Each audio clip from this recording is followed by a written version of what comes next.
Ranking Member Meeks for 5 minutes. Thank you. Ms. Stroll, let me just go to you first. Thank you for your service to our country. You know, I said in my opening remarks that there's more to be done to try to bring Iran and the U.S. To the table to negotiate the core issues of concern here, which is Iran's nuclear program, because of that tough environment. But I also believe that, you know, when I look at it thus far, Iran's response has been that they reject direct talks with the United States, but has left the door open to multilateral diplomacy. And what was important for me at the time of negotiating the JCPOA was that it was a multilateral agreement.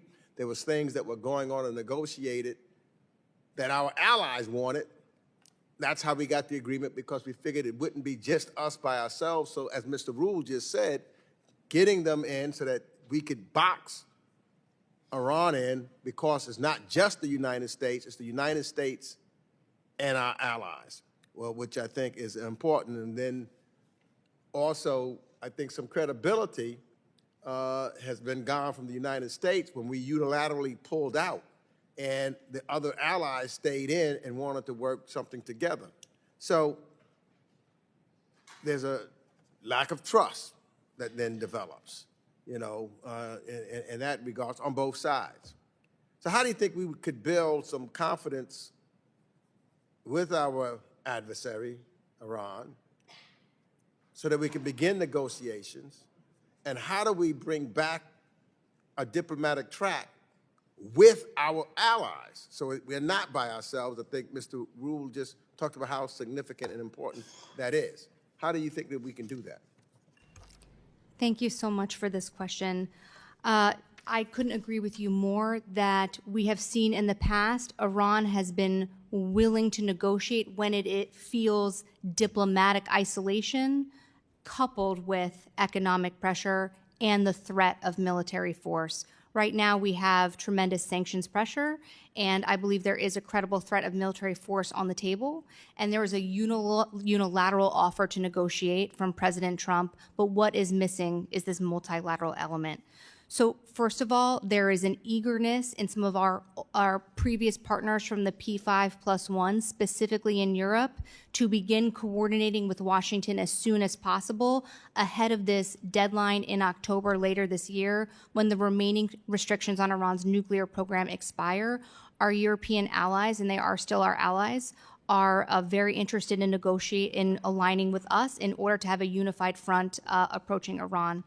Secondly, we have been using and relying on partners in the Middle East to pass messages to Iran and receive messages from Iran, and I think that's very important. But our partners in the Middle East also need to have confidence that if the Iranians lash out and threaten them or use military force against them, like we saw in the 2015 Abqaiq situation, that Washington is going to have their back and be willing to put security guarantees on the table and support their defense, just as the United States has done for Israel in supporting its defense.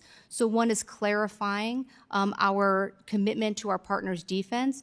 Two is making a meaningful and genuine effort to include them and consult with them on these talks. That will also strengthen any negotiation on the other side. Thank you. And I address this to you again, Ms. Stroll, and Mr. Rule. You know, hopefully we'll have time to hit both of you.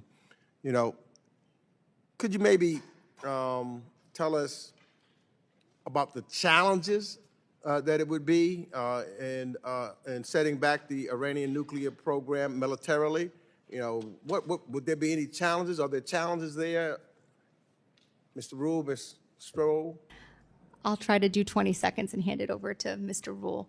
So the greatest challenge is that you cannot bomb away knowledge. Iran has mastered the cycle of nuclear fuel enrichment, and we know, based on intelligence community reporting in an unclassified manner, that they are undertaking the activities to position themselves to go across the threshold and weaponize should the Supreme Leader make the decision to do so. So we are at a perilous moment.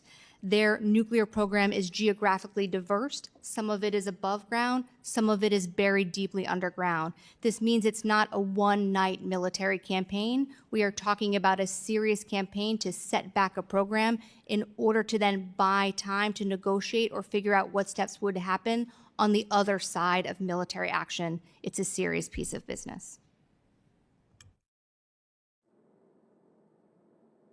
I think my time has expired. Thank you to the ranking member. I now recognize for 5 minutes the gentleman from